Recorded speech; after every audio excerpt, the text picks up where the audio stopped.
월마트가 갑자기 1분기 깜짝 실적을 기록해서 하루 만에 주가가 7% 정도 뛰는 날이 있었는데 이때 월마트 CFO가 뭐라고 했냐. 외식 대신에 집에서 요리하는 사람이 늘고 있어서 지금 월마트 실적에 도움이 된다 이런 얘기를 했어요. 그래서 그러면서 이 외식을 하는 것은 집에서 밥을 해먹는 것보다 4.3배 비싸다라고 이 월마트 CFO가 얘기를 했습니다.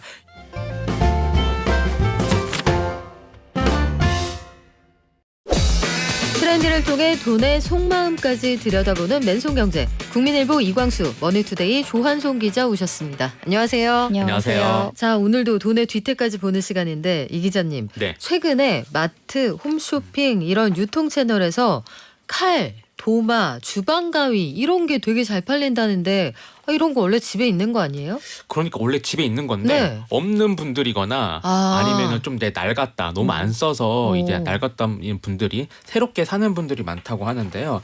한 창고형 할인점에서 4월 말에서 5월 말까지 한 달 동안 이 매출이 70% 이상 급증한 품목이 있는데 바로 칼과 도마였다고 합니다. 그리고 한 홈쇼핑에서는 이 주방 가위가 방송 시작 25분 만에 준비한 수량 8,700개, 약 5억 원어치가 다 완판됐다고 네. 합니다.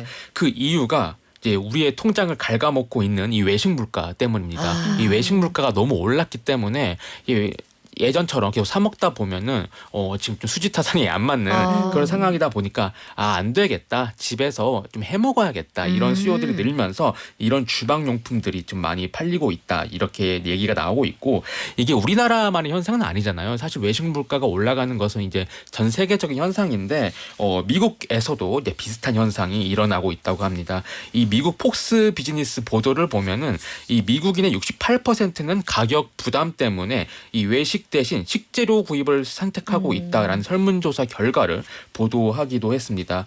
실제로 뭐 칼이나 도마, 이 가위 같은 주방 용품을 쓰려면은 식재료가 있어야 되잖아요. 그렇죠. 그래서 이 식재료도 잘 팔립니다. 이 대용량 제품을 주로 파는 이 트레이더스의 이제 4월부터 5월 말까지의 매출 분석을 해 보니까 당근 같은 경우에는 거의 배 이상 넘게 지금 매출이 이제 지난해 대비 팔렸다고 하고요. 오이나 팽이버섯 그리고 잡곡 이런 것들도 한 40% 이상 매출이 늘어났다고 합니다. 같은 기간 이마트에서도 양배추, 냉동 채소, 닭다리살, 찹쌀 이런 것들이 이제 지난해보다 한 60에서 80% 이상 이게 매출이 늘어났다고 하는데 이게 뭐 집에서 밥을 해 먹지 않으면 그렇죠. 필요가 없는 음식 그런 것들이잖아요. 그래서 많이 지금 다들 집에서 부엌에서 이제 밥을 해 드시고 계신다. 지금 이렇게 분석이 되고 있고 사실 올해 또 좀 우리를 강타했던 뉴스가 채소값이 많이 올랐다 이런 그렇죠. 뉴스잖아요. 양배추 한 통에 10,000원 육박했다. 이거 굉장히 사람들이 맞습니다. 충격적으로 받아들이곤 했거든요. 맞습니다. 그런 게 굉장히 주요한 뉴스로 다뤄졌었는데 그 이유가 이제 사실 양배추 안 사면은 사실 사람들에게 사실 큰 상관없는 거잖아요. 그런데 워낙 다들 이제 채소를 구입을 하셔서 밥을 해 드시는 분이 많기 때문에 이런 뉴스들이 더 민감하게 반응했다 이런 분석도 있습니다. 그러게요. 근데 두 분 1인 가구잖아요. 네. 두 분도 어떻게 해서 먹을 시간이 있으신가요? 시간이 별로 없고 만약에 제 생각인데 밀키트 요즘 많이 하잖아요. 근데 네. 밀키트를 하더라도 재료 손질은 해야 하니까 사는 게 아닌가 잠깐 그런 생각이 들었어요. 그러네요. 1인 네. 가구 입장에서는. 그래서 밀키트가 많이 팔린다는 소식도 두 분이 한번 전해주셨는데 고물가에 집값이 어쩔 수 없는 트렌드가 된다. 유통업계도 뭔가 좀 대응을 하겠네요.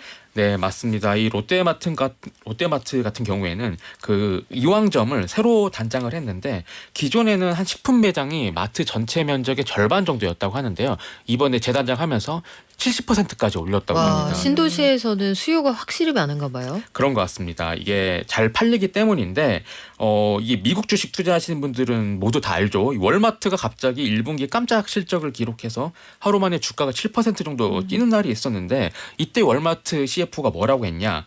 외식 대신에 집에서 요리하는 사람이 늘고 있어서 지금 월마트 실적에 도움이 된다 이런 얘기를 했어요. 그래서 그러면서 이 외식을 하는 것은 집에서 밥을 해먹는 것보다 4.3배 비싸다라고 이 월마트 CFO가 얘기를 했습니다. 이런 것들이 이제 전 세계적인 현상으로 지금 작용을 하고 있다. 좀 이런 분석이 되고 있고 이 반찬 가게 프랜차이즈들도 최근에는 이 소포장 제품들 내놓고 있다고 합니다. 네. 이게 사실 모든 걸 다 우리가 할 수는 없지만, 그쵸. 예, 뭐 국은 내가 끓이면 뭐 음. 반찬 같은 거 살 수 있잖아요. 그런 것도 이제 훨씬 이제 비용을 줄일 수 있는 그런 맞아요. 부분인데. 그리고 내가 하면 맛이 없을 때가 많잖아요. 맞습니다. 네. 특히 저 같은 경우에는 그래서 저도 반찬 가게를 많이 들르는데 최근에 저희 집에 또 생겼어요. 반찬 가게가 생겼는데. 근처에 예, 해서 구경 삼아 들어갔는데요. 예전에는 너무 용량이 많고 막 4인 가구 중심으로 나와 있다 보니까 이 반찬 2개만 사도 그냥 밖에서 밥 사 먹는 것보다 더 비싸더라고요. 그거 다 먹을 때까지 다른 거 못 먹잖아요. 맞습니다. 일주일 내내. 예. 그런데 요즘에 보면은 2,000원, 3,000원 이런 식으로 해서 좀 1인 가구들 먹을 수 있게 한 끼 식사만 할 수 있게 이런 소포장 제품들 실제로 많이 있더라고요. 그래서 이 1인 가구들도 아무래도 이제 집밥을 해 먹으려는 그런 노력들을 많이 하다 보니까 이런 것들이 이제 반찬 가게의 이런 메뉴로 이렇게 반영이 되고 있다. 이런 얘기가 나오고 있고 아까 뭐 조한송 기자가 얘기하신 거랑 좀 비슷한 내용인데 이 유튜브나 인스타그램 봐도 네.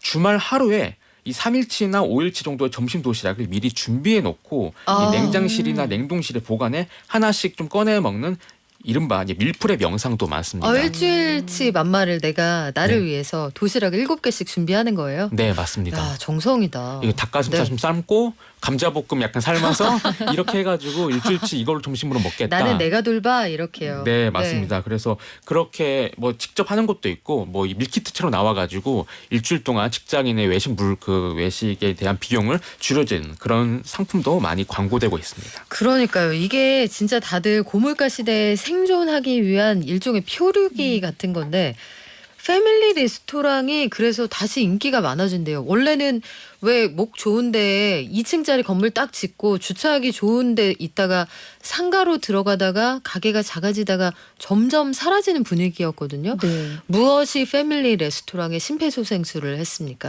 일단 일반 식당 가격들이 또 굉장히 많이 올라서 부담을 느끼시는 분들이 많기 때문일 것 같은데요. 그래서 외식 한번 하고 뭐 커피까지 마시는 가격을 고려하면 차라리 패밀리 레스토랑에 가서 양껏 먹는 게 낫다. 이런 분들이 굉장히 많은 것 같습니다.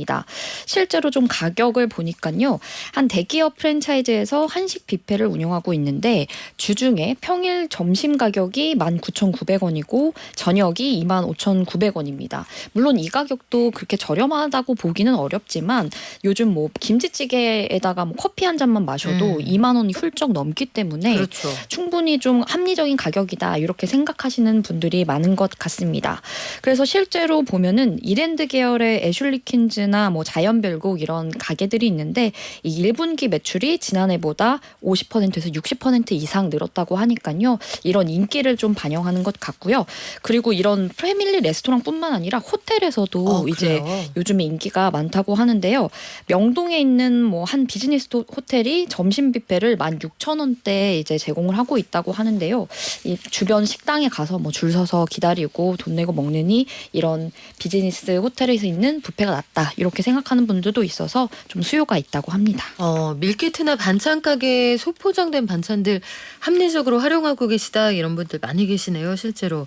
자, 우리 일본으로 가볼까요?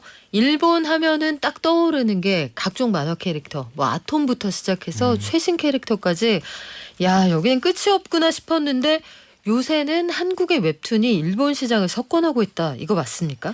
네, 맞습니다.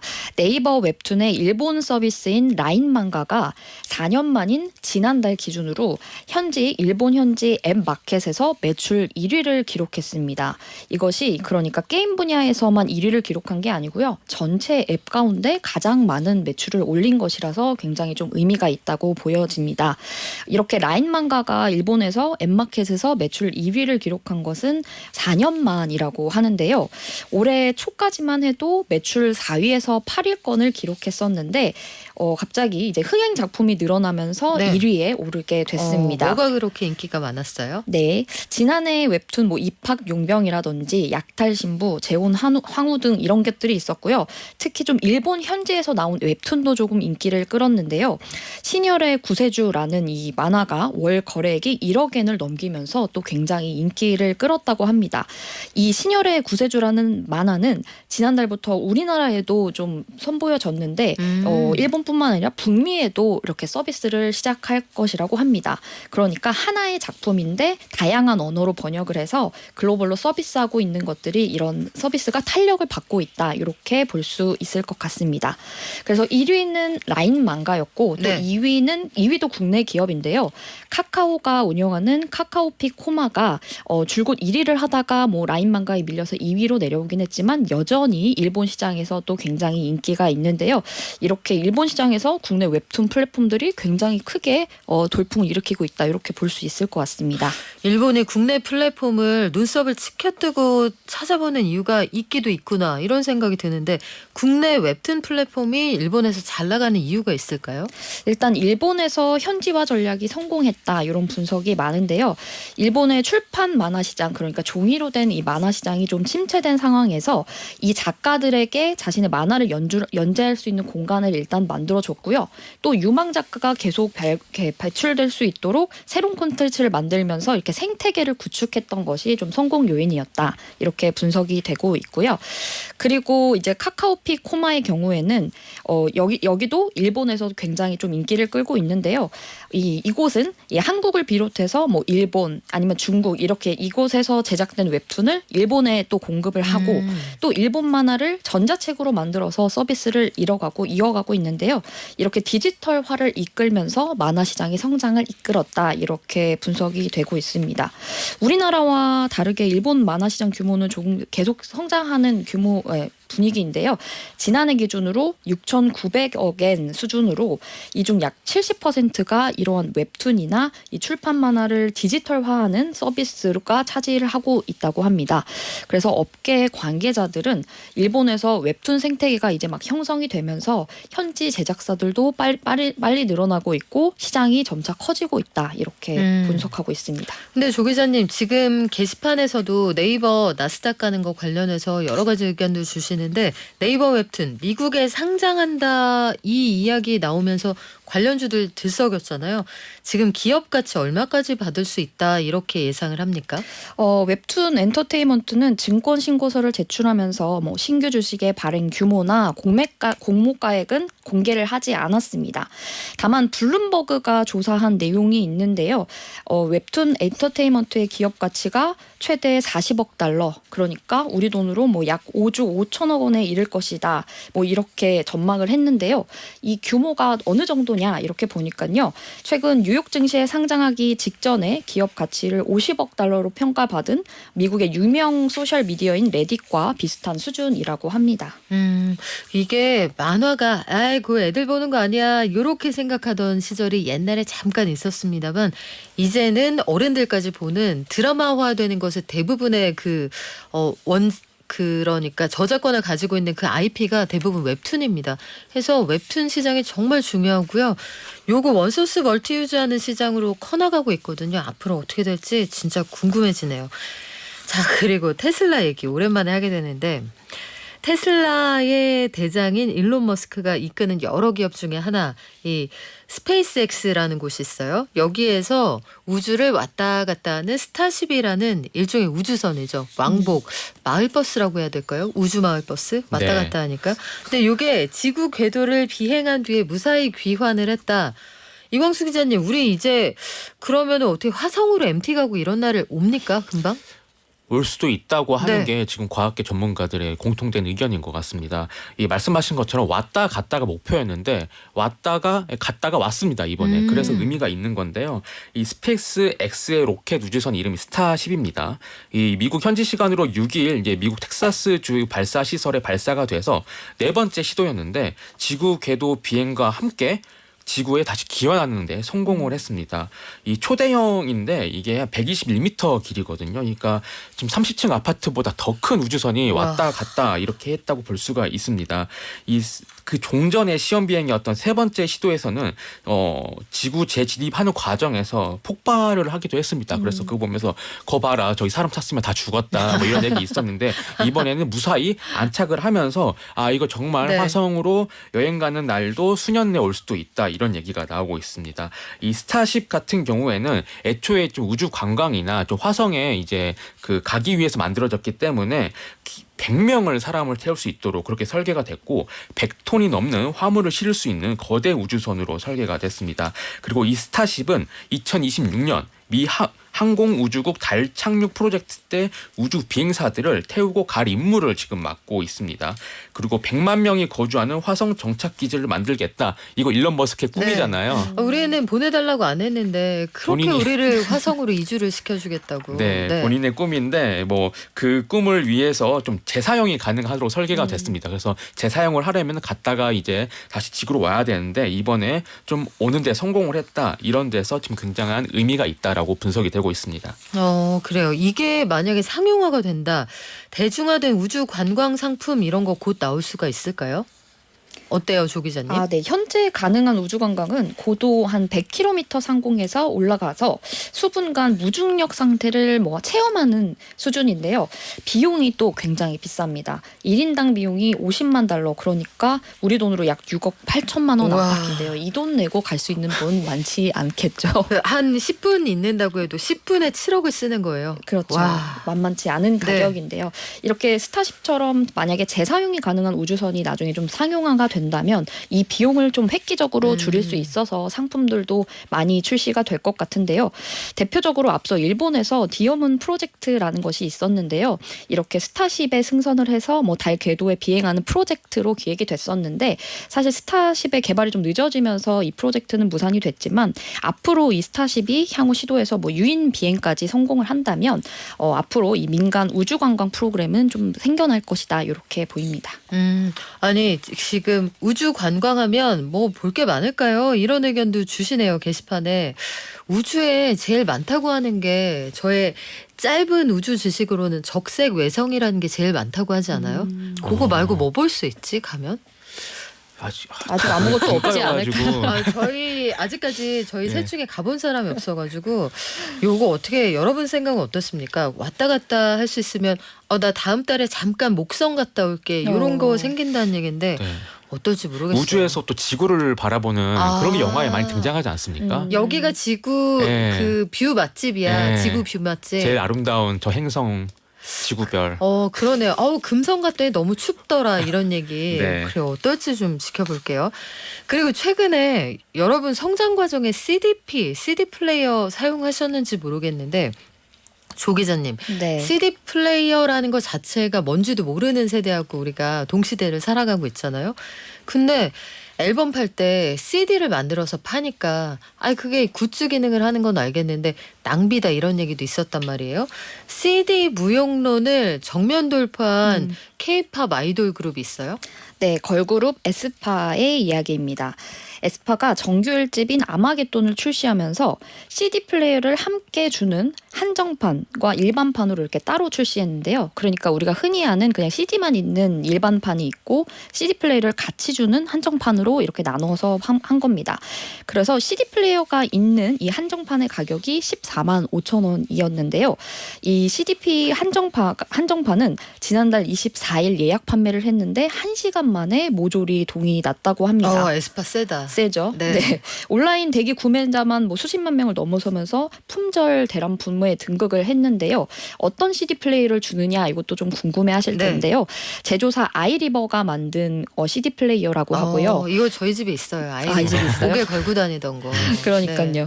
그래서 다른 CD를 넣어도 재생이 가능하고 또 뭐 블루투스 스피커를 연결할 수도 있고 뭐 이런 기능을 갖춘 것이라고 합니다. 사실 이렇게 CD 플레이어를 또 끼워서 CD를 결국 팔려고 하는 것이 아니냐 이런 부정적인 시각도 있기는 합니다만 비슷한 기능의 일반 CDP 가격도 10만 원대니까 근데 여기 CD도 같이 주잖아요. 그래서 뭐 아주 터무니없이 비싼 가격은 아니다 이런 평가가 있었고요. 또 요즘에 사실 앨범 판매를 위한 뭐 포토카드 끼워넣기 이런 전략 등으로 좀 많이 좀 비난을 받고 있었잖아요. 그래서 좀 비싸더라도 이 경우에는 좀 쓸모 있는 CD 플레이어를 주니까 좀 괜찮은 거 아니냐 이런 평가도 있었던 것 같은데요. 그래서 온라인 커뮤니티 등에 보면은 에스파 팬들의 글도 있지만 저희 같은 일반인들도 CD 플레이어 한번 사고 싶어서 회원 가입해서 앨범을 구매해봤다. 진짜요? 네, 이런 글도 제법 보였거든요. 그래서 인기에 힘입어서 이 에스파가 또 이 CD 플레이어 버전을 또 새롭게 또 예약 구매를 실시한다고 합니다. 뭐 에스파 음원 강자죠. 지금 주요 음원 차트 1, 2등 다 하고 있고 슈퍼노바 또 우주로 가네요. 쇠맛 최강자 에스파 CD 플레이어 자체에 대한 관심까지 좀 높여놓은 것 같아요. 네, 그래서 한 앱에서 이제 데이터를 보니까 지난달 말쯤에 이 CD 플레이어 판매량을 분석한 결과 전주 대비 무려 약 430% 증가했다고 하고요. 검색량도 300% 이상 증가해서 이런 복고 CD 플레이어에 대한 관심도 좀 높아진 것 같습니다. 그래요. 박선영님, 아이리버 저도 알죠. 크크크. 아이리버 MP3 플레이어 집에 있어요. 여기에 그 보석 같은 것도 하나 박혀 있었는데. 아, 저는 기억이 납니다. 요 굉장히 유명한 분이 디자인을 하셨거든요. 디자인계의 구루라고 했던 분이 사실 우리가 애플보다 좀 빨리 시작했는데 MP3 플레이어 한국이 그래요. 이런 것들 좀 아쉽기도 한데 포토카드 끼워 팔기 때문에 CD 많이 파는 아이돌 그룹 요 다시 생각해보자. 사실 이런 얘기도 있었잖아요. 네, 맞습니다. 사실 CD 플레이어를 쓰는 분들은 사실 많지는 않은데 CD는 많이 팔리는 게 이 K-팝 시장의 독특한 특징 중에 하나였습니다. 이 K-팝 인기가 치솟으면서 엔터 회사의 직접 매출로 연결되는 음반 판매량이 굉장히 급증하고 있는데요. 2019년만 해도 CD, 그러니까 음반 판매량이 2,510만 장 수준이었는데 지난해는 1억 장을 돌파했습니다. 와. 그러니까 이 CD가 사실 우리가 죽은 미디어라고 생각하잖아요. 그런데 계속 이 판매량이 늘어나고 있는 겁니다. 그런데 반면에 전 세계 음반 시장 규모를 보면요.